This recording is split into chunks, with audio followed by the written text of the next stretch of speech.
तू नहीं जानती है, जब तक ये कहे तेरे हाथों में कंगन भी अच्छे लगते हैं, जब तक ये कहे तेरे नाक कान का जेवर अच्छा लगता है, जब तक तू ये कहे तेरे रंग बिरंगी कपड़े अच्छे हैं, जिस दिन ये चला गया लोगों को तेरी सूरत भी अच्छी नहीं लगेगी। हाँ, तेरी सूरत भी अच्छी नहीं लगेगी। इसलिए शौहरों की इज्जत किया करो और कभी भी किसी माँ के लाल को तड़पाना मत, वरना माँ तुम्हें बख्शेगी नहीं।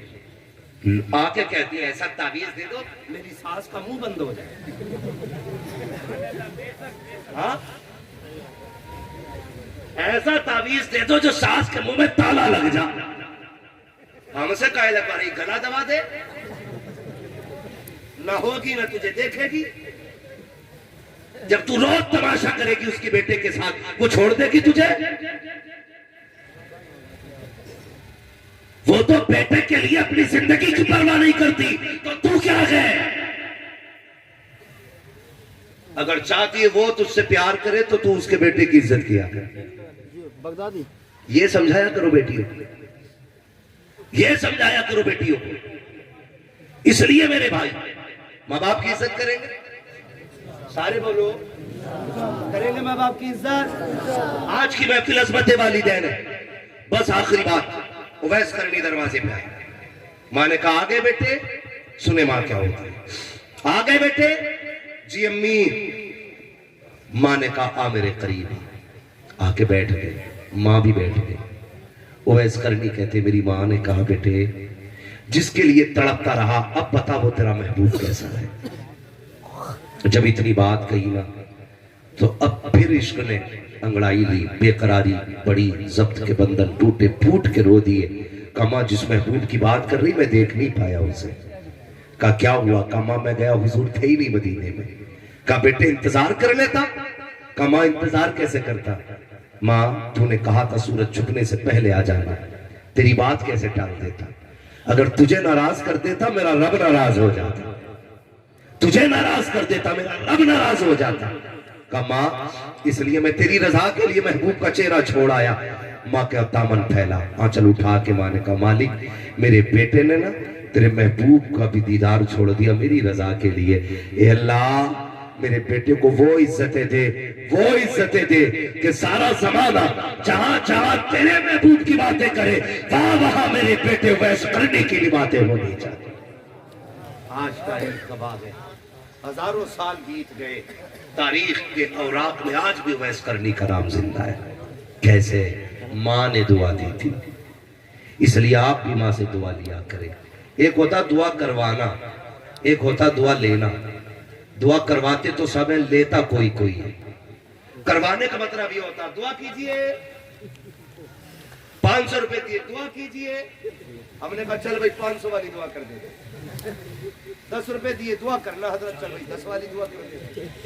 हमारे यहाँ तो ग्रेड चलता है ना, है हमारे यहाँ तो लेवल होता है। 100 रुपए में 100 रुपए की दुआ होगी, 500 में 500 की, हजूर को 1000 दो तो 1000 की दुआ।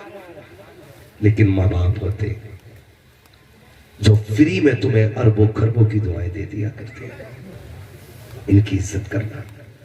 रात को जब ये सो के उठते इनकी आंख खुल जाती है ना, ये अल्लाह से कुछ नहीं मांगते, कहते अल्लाह हम ठीक है, हमारे लालों को सलामत रखना। ये माँ बाप होते जब भी कभी कोई गाड़ी ले, बंगला बनाए, मकान बनाए, खाली ये नहीं लिखना मेरी माँ की दुआएं। क्या लिखोगे? अल्लाह सलामत रखे। क्या लिखना है? जोर से क्या लिखना है? माँ बाप की दुआ है, यही लिखना है। बाप की भी इज्जत करनी है, माँ की भी इज्जत करनी है। ये बात अलग है कि हक माँ का ज्यादा होता है, शान बाप की भी कम नहीं होती। खुद एक बात सोचिए, एक बात जरा दिमाग से, कि हमारी जन्नत माँ के कदमों के नीचे। किसके? सारे बोले माँ के कदमों के नीचे। पीछे वाले क्यों नहीं बोल रहे? ये माँ से पैदा नहीं हुए पेड़ से उतरे। किसके कदमों के नीचे? कुछ लोग तो यही सोच रहे हैं कि जन्नत भी बीवी के कदमों के नीचे। जन्नत किसके कदमों के नीचे है? माँ के कदमों के नीचे। और माँ की जन्नत बाप के कदमों के नीचे।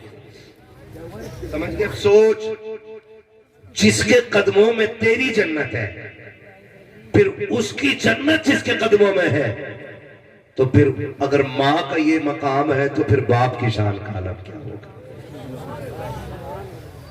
कई बार तो ऐसा होता है लल्ला अम्मा को साथ लेके बैठ जाता, अब्बा को फरार। अब्बा तेरी बैठक मेरी बैठक, आरे जाड़े। कभी इसके चूल्हे के आगे अब्बा बैठेगा, कभी इस चौराहे पे आग के आगे बैठेगा, अम्मा कंबल में मौज कर रही है। ये ना करना, एक नया कंबल माँ को लाके देना है तो एक नया कंबल बाप को भी लाके देना है। करेंगे इंशाअल्लाह, ये काम करना है, वरना खैरियत नहीं है।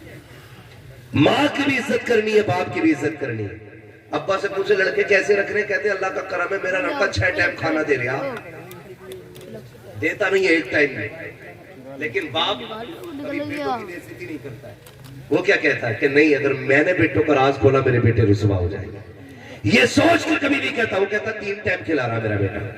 समझना हो ना कितना फर्मा बता रहा बेटा। अगर किसी का बाप आग बुझने के बाद रात में भी बैठा रहे तो समझ लेना कि इसकी औलाद इसकी इज्जत नहीं करती है।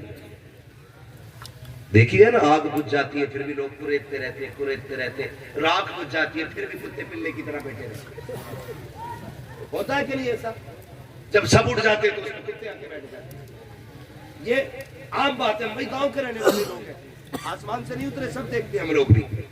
तो अगर तुम्हें ये देख रहा हो कौन बाप की इज्जत करता है कौन नहीं, तो जिसका बाप सर्दी में किसी राख के आगे बैठा हो समझ लेना बेटे इज्जत नहीं करते।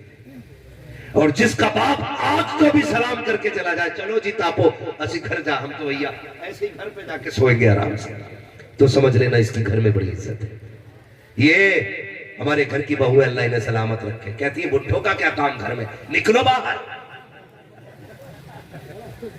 अरे ये पूरी जिंदगी बाहर रहा है, कम से कम अभी से एक कमरे में इज्जत से रहने दिया जाए। 40 साल मजदूरी करके एक छत पाटी थी इसने, उसे भी तूने घेर लिया। परिंदे इसलिए घोंसले बनाते हैं ताकि चैन से जी सके। जमीन में रहने वाले कीड़े इसलिए बिल बनाते हैं ताकि हादसों से बच सके। इंसान जब मकान बनाता है तो वो कुछ नहीं सोचता होगा। वो बाप जिसने पूरी छत बना डाली उसने भी सोचा होगा बुढ़ापे में काम आएगी। और बुढ़ापे में बहू कहती है निकलो जी यहाँ से, बुढ़ापे में तुम्हारा घर में क्या काम है, जहर दे दो, इन्हें कोई काम नहीं है, बर्बाद कर दो, इनमें आग लगा दो, तुम्हें क्या पता है।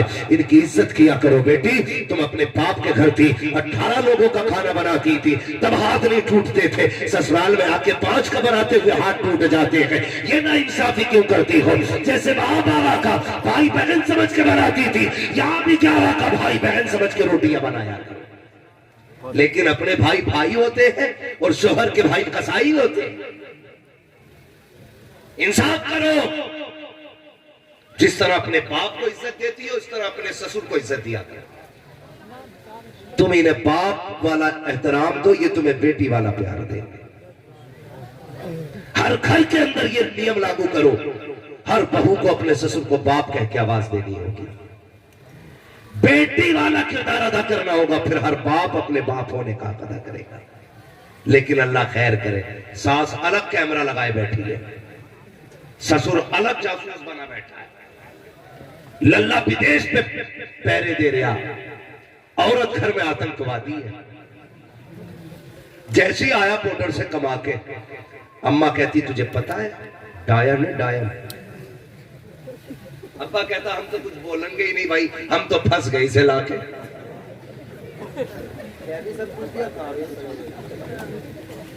ये हालात है हमारे घरों के भाई। कह भी सब कुछ दिया, कहा भी कुछ नहीं। क्या हुआ? 1.5 महीना हो गया इसे घर में आए हुए। क्या हाँ कि इसे ये नहीं पता कब कहाँ रखे हैं अभी तक। हर बार में लल्ली की आवाज है घर की, अकेले काम करना नहीं चाहती, बर्तन कहाँ है लल्ली बताती।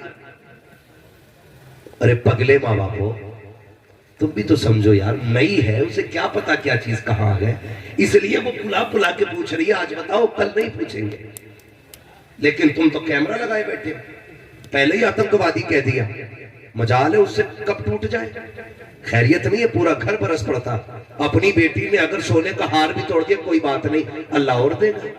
बहू से कब टूट गया? तेरे बाप ने दिया था, हराम का आया है। भाई साहब ये बर्दाश्त करती है 6 महीने, जब बार बर्दाश्त से बाहर फिर तो लठियां चलती है दोनों तरफ से, फिर ससुर इधर भाग रहा, सास उधर, कह रहे बहू टिकने नहीं दे रही, बहू टिकने नहीं दे रही। ऐसे काम न करो, तुम बहुओं को बाप वाला प्यार दो, ये तुम्हें बेटी वाली जिंदगी अदा करके दिखाए। ये कीजिए अगर घर बचाने तो। ये बातें यूनिवर्सिटी में नहीं बताई जाएंगी, ये बातें कोई हुजूर का नौकरी बता के जाएगा।